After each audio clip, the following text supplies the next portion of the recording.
Nous avons le plaisir de recevoir les ministres du Tourisme et de la République démocratique du Congo. Il s'appelle Didier Mpambia, un culturel qui est venu nous voir aujourd'hui pour parler du Festival mondial de musique et du tourisme qui va se produire du 16 au 18 juillet 2025 ici sur place à Kinshasa. Monsieur le ministre Didier Mpambia, bonjour. Bonjour Kaki. Alors, votre ministère organise les premiers festivals mondiaux des musiques et du tourisme du 16 au 18 juillet 2025 à Kinshasa. Est-ce que ces festivals étaient-ils importants en ce moment? Très important parce que la RDC, en tant que Congolais, on a l'impression qu'on est connu partout. Oui. On a l'impression que tout le monde a une idée de ce qu'est devenu notre pays.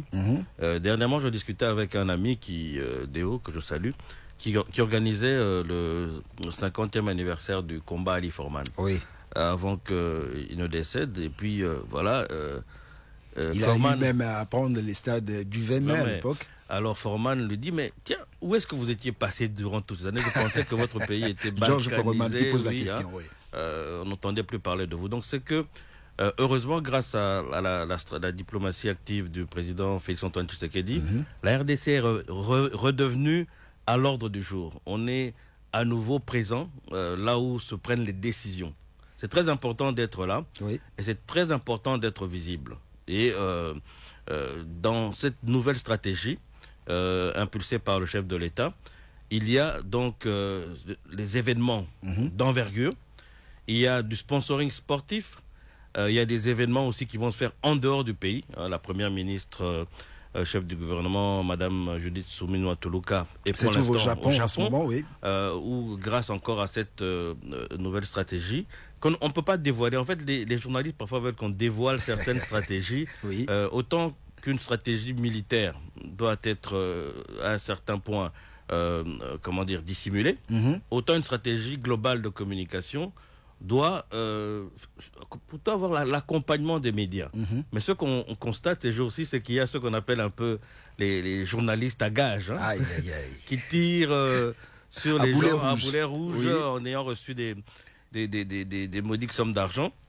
C'est très dangereux. Vous, les journalistes de profession, devez vous approcher des personnes, avoir l'information pour permettre justement... Donc, un festival en ce moment-ci, nécessaire, oui, pourquoi? Parce qu'il y aura plus de 10 ministres du tourisme qui seront là. Le secrétaire général d'ONU Tourisme sera là aussi. Oui. Avoir ces personnes ici, ça signifie que le Congo est fréquentable. C'est ça. Parce que les gens ne viendront pas dans un pays où la perception d'une guerre généralisée est véhiculée par les détracteurs de notre pays. Donc nous devons montrer justement que le Congo est fréquentable. Et donc oui, mais en plus ça rentre dans une stratégie globale qui est d'utiliser notre soft power qui est puissant, notre musique, notre gastronomie, notre aspect touristique aussi, présenter ça au monde et permettre aussi en fait aux gens d'envisager, de visiter le Congo, de venir vers nous. Et ça commence d'abord par présenter la culture, par présenter les sites, et les investissements viennent après. Parce que pour aller investir dans un pays, il faut connaître le pays. Oui. Et quand on est freiné par une perception négative véhiculée dans certains médias qui sont contre notre pays, nous devons nous aussi nous positionner au niveau international, parce que l'opinion nationale, elle est là, mais l'opinion internationale est importante aussi. Et pour se positionner à ce niveau international, malheureusement, plus l'image est ternie, plus le coût qui vient avec peut être assez élevé. Monsieur le ministre Didier Mpambia, ministre du Tourisme et de la République démocratique du Congo, nous parlons de ces festivals du 16 au 18 juillet 2025, ici sur place à Kinshasa. Quels sont les sites retenus pour ces festivals? Il y a 3 sites. Oui. Le premier, c'est là où va se faire l'ouverture, c'est le centre culturel panafricain. Et juste en face, il y a l'esplanade du Palais du Peuple. Et nous avons aussi le site de l'échangeur, sur lequel nous allons déjà débuter certains travaux de rafistolage. Alors, lors de la 47e réunion du Conseil des ministres du vendredi 13 juin dernier à Kolwezi, devant le président de la République, vous étiez là et vous avez défendu ces projets en disant quoi précisément? Bon, ce que je viens de vous dire, c'est que la RDC a un potentiel au niveau du soft power qui est sous-utilisé, alors que la culture, la musique par exemple, notre musique est mondialement connue. Et justement, le thème de ce premier festival mondial de la musique et du tourisme, il faut le dire, hein, c'est une première mondiale. Hein. Première, oui. Ça ne s'est jamais fait nulle part. Nous avions sollicité que la RDC organise ce festival lors du forum du tourisme qui s'est passé à Punta Cana, en République dominicaine, le 3 octobre 2024. Oui. Et finalement, ça a été accordé. Donc, ce festival permet justement à notre pays de redevenir la puissance culturelle qu'elle a été il y a certaines années, et aussi de pouvoir créer un pont. Parce qu'il y a des pays d'Amérique qui seront là, notamment le Brésil et l'Argentine, qui ont confirmé et qui vont amener des groupes de danseurs et aussi des orchestres. Et ça permet donc de replacer notre pays dans la carte culturelle du monde. Hein, c'est une des raisons. L'autre, elle est aussi économique. Oui. Parce que toutes ces personnes qui viennent ici vont occuper des chambres d'hôtel, vont aller dans des restaurants. Donc c'est pour aussi, dans mon secteur, montrer que le tourisme est un secteur qui peut et doit générer des revenus, et que ça permet aussi à ces gens qui viendront de visiter les stands où on aura par exemple le parc de Garamba ou Pemba, Kundelungu et autres, et pourquoi pas parmi eux avoir des investisseurs, parce que le secteur privé est le moteur du développement du secteur touristique. Donc c'est important de créer. Voyez un peu quelques éléments. Alors comment vous fonctionnez avec votre ministre, ou les ministres provinciales du tourisme, Jésus Noël Cheke, que vous connaissez d'ailleurs depuis très longtemps? Très bien, je fonctionne de la même manière avec les autres ministres du tourisme. Par exemple, lors de l'événement ici, il y aura le Lualaba qui sera très bien représenté, le Haut-Katanga. Donc lors de la Semaine congolaise du tourisme, on a recréé cette jonction avec les ministres provinciaux, parce que notre politique nationale du tourisme que nous avons lancée dès notre prise en fonction ne peut être effective que si il y a du répondant au niveau des ministres provinciaux. Oui. Donc c'est de cette manière-là que nous travaillons, et ça fonctionne très bien. De plus en plus, ils viennent vers nous, ils proposent des projets et voir un peu comment ensemble développer cette vision des villages touristiques, l'écosystème, que j'avais présenté aussi lors de cette politique nationale du tourisme. Et donc la synergie est nécessaire pour que cela puisse fonctionner. Monsieur le ministre du Tourisme, Didier Mpambia, le Festival mondial des musiques et du tourisme, ça veut être un événement mondial, vous l'avez dit vous-même tout à l'heure. Vous avez fait appel à Fally Ipupa, qui d'autre sera là encore comme artiste? Bon, il y a Idosby, il y a Werason, il y a plusieurs artistes, je ne peux pas oublier des noms ici, mais ça c'est pour la partie congolaise, mais nous aurons aussi des groupes zambiens, zimbabwéens, tanzaniens, kenyans. Et du côté européen, il y a la Bulgarie qui a confirmé sa présence aussi. Les Émirats arabes. Donc, il y aura une bonne diversité. J'espère que ça va être une belle fête. Mais au-delà de ça, une opportunité pour relancer un secteur touristique qui est l'un des, avec notre biodiversité, qui présente tellement d'opportunités et qui nécessite que même les Congolais aussi commencent à envisager d'investir dans ce secteur-là, qui, je suis certain, sera porteur d'ici quelques années. Il y a beaucoup d'artistes à travers la République démocratique du Congo, dans toutes les 26 provinces. Quels étaient les critères pour retenir les candidatures des artistes qui doivent participer à ces grands événements du 16 au 18 juillet 2025, ici, le premier festival mondial des musiques et du tourisme? D'abord, il faut que nous avons un pays qui a 4 grandes zones linguistiques. Il y a d'abord une représentativité qui doit se faire à travers ces zones linguistiques. Oui. Et aussi, il y a des musiques qui nous vendent bien à l'international. Quand on parle, par exemple, des rythmes Luba, Mutuashi, on parle des rythmes Mongo, on parle des rythmes Balubakat, où on parle des rythmes Toré, Ushi. Donc, il y a des rythmes comme ça qui sont déjà connus. Et mais on va faire en sorte qu'on a ratissé quand même assez large. Parce que comme il y a plusieurs sites, il y a possibilité de placer aussi un peu plus que ces 4 ou 8 zones linguistiques. Donc c'est important aussi. Et bon, c'est la première édition. Oui. Il ne faut pas que ceux qui ne seront pas choisis soient frustrés, soient jaloux ou frustrés, parce que c'est la première édition. Nous mettons tous les efforts pour que ce soit une réussite. Et ce n'est pas seulement le gouvernement qui doit travailler, c'est une énergie collective qui est nécessaire pour la réussite. Ça part de ceux qui vont être à l'accueil à l'aéroport, ceux qui vont faire la salubrité sur l'itinéraire. C'est que chacun de nous doit se dire comment rendre mon pays fier. Il ne faut pas dire non, ça c'est l'affaire du gouvernement. C'est pas non, c'est une affaire qui concerne tous les Congolais, et nous voudrons vraiment que tout le monde puisse s'impliquer, chacun à son niveau. Nous mettons déjà la main dans la pâte. Monsieur le ministre du Tourisme, Didier Mpambia, vous comptez valoriser la richesse culturelle et touristique de la République démocratique du Congo, mais de quelle manière? Bon, justement, c'est un travail qui se fait avec ma collègue de la culture, art et patrimoine, Madame Yolande Delébé, que nous saluons en passant. Yolande Delébé, Madembo.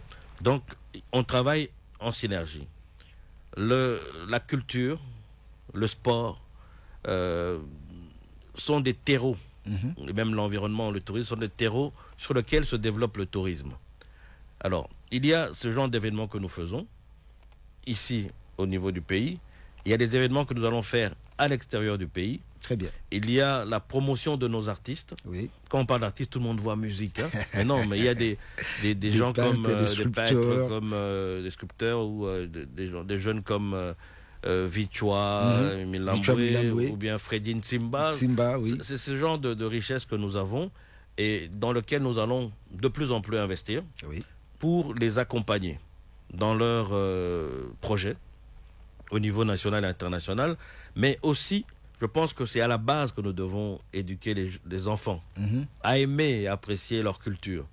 Et on néglige un peu souvent cet aspect, c'est parce que quand vous étiez jeune, sûrement que votre père vous a amené faire un tour au bord du fleuve. Oui. Quand vous allez être plus âgé, que vous aurez des enfants, vous allez vouloir faire la même chose. Donc je pense que c'est cette initiation des jeunes à l'appréciation de ce que nous sommes, parce que la culture c'est ce que nous sommes. C'est la musique, c'est la gastronomie, parce que sur ce site-là d'événements, il y aura un coin gastronomie pour que les gens viennent goûter. Les Ponda Mosaka, j'imagine. Il y aura un coin art et patrimoine, il y aura un coin pour le tourisme, et il y a évidemment la musique aussi. Donc c'est tout ce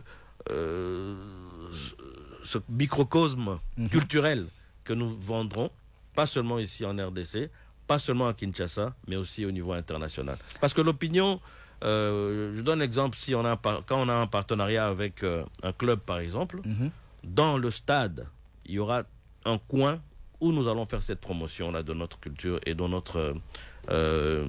ce que nous sommes à travers la musique, la culture, l'art et la gastronomie. J'imagine les embouteillages qu'il y aura du 16 au 18 juillet 2025 autour de cet événement. C'est au centre de la ville. Quelles sont les précautions que vous avez prises pour éviter tout cela? Vous parlez tout à l'heure de la collaboration avec le ministre provincial du tourisme. Oui. Justement, nous avons déjà mis en place un dispositif dans lequel il y a la police, une partie de la garde républicaine qui va nous aider pour désengorger certains espaces.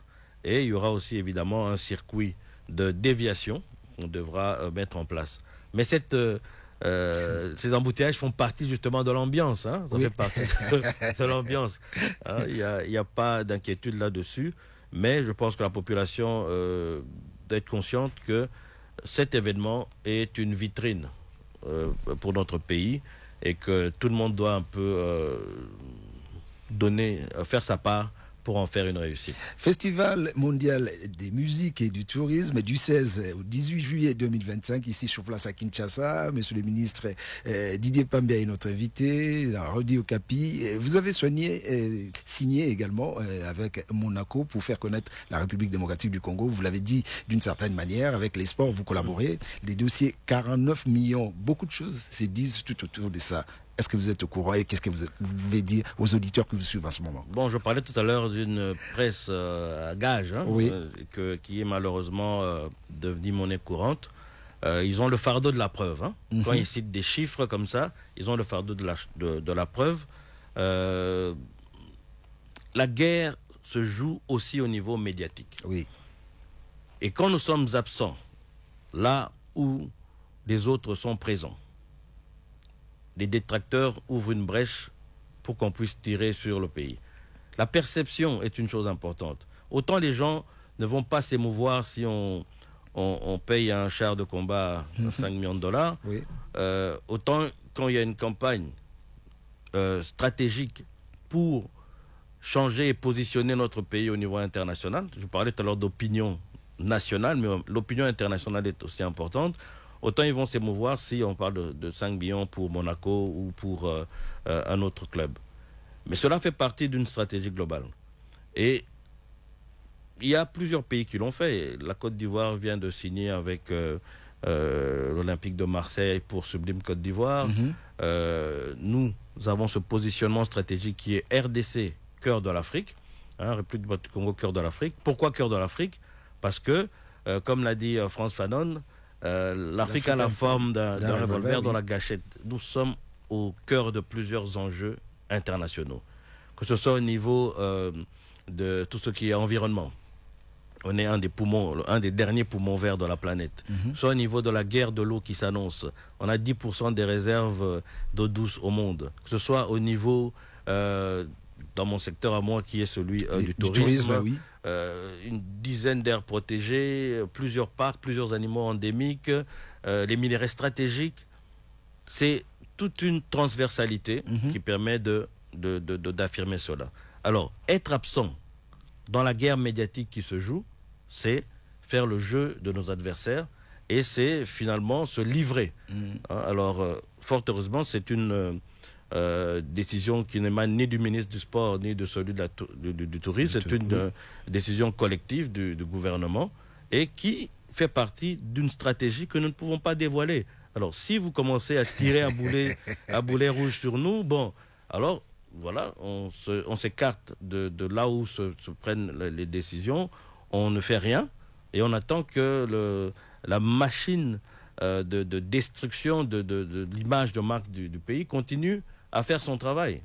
Vous comprenez? On a besoin de vous, en tant que journaliste, pour justement nous accompagner dans un combat qui va au-delà des armes. J'ai suivi dans les réseaux sociaux, certaines personnes disaient d'ailleurs que l'endroit était très mal choisi dans les vareuses de cette équipe de Monaco, qui avait préféré mettre la RDC dans les bras des joueurs au lieu que ça soit au dos. Bon, ce seront les mêmes qui vont crier si on les met sur le dos, parce que il y a plusieurs prix. Que ce soit sur le dos, c'est un prix. Que vous ayez une loge, c'est un prix. Donc, c'est un package. Alors, autant vous critiquer parce que c'est sur le dos, autant vous critiquer si c'est... Donc, je pense qu'il faut qu'on fasse la part des choses et qu'on comprenne que dans un monde où l'information est devenue une arme, où les manipulateurs des masses utilisent ce genre de stratégie, être absent, c'est finalement être à la merci de ceux qui vont continuer à détruire notre image de marque. On doit se positionner. Et c'est à vous, les médias, de nous accompagner. Au lieu d'être les fossoyeurs de la stratégie, soyez plutôt des partenaires. Alors, certaines presses disent aussi que le ministre organisera bel et bien ces festivals, ces tout premiers festivals mondiaux des musiques et des tourismes du 16 au 18 juillet 2025. Mais les gens qui viendront visiteront quoi à Kinshasa? Il y a déjà le fleuve. Oui. Le fleuve en lui seul, il y a une croisière qui est prévue. Nous avons un circuit aussi qui va nous permettre d'aller de Lola à Bonobo. Oui. Nous avons des sites aussi comme le site de Mbombolumene. Nous avons un site qui est chargé d'histoire, qui est le site touristique de l'Antsele, avec la pagode, avec tout ce qui concerne l'histoire même de politique de notre pays. Il y a beaucoup de... Mais il y a des gens qui construisent déjà là-bas, à l'entrée même. Bon, ça c'est un autre sujet, un autre dossier. Ça prendra des heures pour qu'on puisse en parler. Mais le chef de l'État a déjà donné des instructions. Claires. Et je pense que bientôt ce problème-là sera éradiqué totalement, parce qu'effectivement c'est un frein au développement. Il y a Mbombo Lumene qui est à 4 heures de route ici, de Kinshasa. Mais il ne faut pas s'arrêter à Kinshasa. C'est pour ça que nous avons fait des stands touristiques. C'est pour ça que sur le site, il y aura Garamba, il y aura Upemba, il y aura l'équipe de Mangrove, Biega, ils seront là. Donc, de manière virtuelle aussi, on pourra visiter. Parce que il ne faut pas seulement s'arrêter à Kinshasa. Kinshasa, au-delà de... Kinshasa n'est pas la République, dit-on. Mais au-delà de tout ce qui est touristique, l'ambiance même... Kinshasa est l'une des capitales créatives de l'UNESCO, vous savez. Au-delà de tout ce qui est touristique, l'ambiance même de Kinshasa, c'est comme pour New York, Paris et autres. Il y a des gens qui viendront rien que pour l'ambiance. Qui vont aller voir Jeteba, qui vont aller à Matongé manger des cabris et tout ça. Donc, tout ça, déjà, ça fait partie de l'ambiance touristique et du festival. Mais de manière virtuelle, les gens vont visiter aussi les stands dans lesquels on va présenter la gastronomie et les différents sites touristiques. Didier Pambia, ministre du Tourisme de la République démocratique du Congo, vous aviez un festival à vous sur la rumba à l'époque, et nous étions là tout le temps ensemble, toutes les années à la gare centrale, mais vous êtes national maintenant, vous pouvez pas... Est-ce qu'il n'y avait pas moyen de laisser des gens pour pérenniser ces festivals aussi? Un festival... de grande envergure ne peut pas survivre sans qu'il y ait un appui étatique. Si vous allez à Montréal, le festival de jazz est une initiative privée, mais qui est accompagnée, qui fait partie des lignes budgétaires de la ville de Montréal et du gouvernement canadien, parce que c'est une attraction qui permet d'avoir des touristes chaque année. Donc, se sacrifier peut-être un peu pour qu'il y ait quelque chose de plus grand. Et je pense que ce festival, étant donné que dans la procédure avec la ministre de la Culture, nous sommes en train de travailler pour que ce soit inclus dans une ligne budgétaire annuelle ou biannuelle. Ça va permettre de pérenniser au-delà de la personne de Didier Pambia. J'aurais bien voulu que Fire, Festival international de la rumba et de l'élégance, soit là, mais je pense qu'ici on est à un niveau même supérieur, parce qu'il y a une implication plus forte de l'État qui va permettre une pérennisation de ce festival, pour qu'on ait aussi à Kinshasa, comme à Ouaga, avec le FESPACO, ou bien le FESPAM à Brazzaville, ou le Festival de Jazz de Cape Town, quelque chose qui survive aux individus, parce que c'est devenu un lieu, une plateforme plutôt, pour vendre l'image du pays, et une plateforme pour les artistes pour s'exprimer, une plateforme pour les restaurateurs, les hôteliers et tout le monde de pouvoir vendre leurs services et produits. Voilà. Donc, à quelques jours de cet événement, ce grand événement, le festival mondial des musiques et du tourisme, qui aura lieu du 16 au 18 juillet 2025, qu'est-ce que le public peut faire pour accéder ou pour participer à ce festival? D'abord, au niveau de la cérémonie d'ouverture, c'est sur invitation, parce que là, il y aura des officiels, et ce sera vraiment sur invitation. Mais juste après, il y a l'espace qui est ouvert au public. Pour le grand public, je pense que ça va être un prix démocratique. À filtrer seulement, c'est 5 000 francs. D'autant plus que nous avons avec l'UNICEF un partenariat que nous allons signer cette semaine pour que 20% des revenus aillent aux enfants déplacés à l'est du pays. Donc il y a cet aspect caritatif et humanitaire nécessaire, que chaque Congolais puisse contribuer déjà à ce que...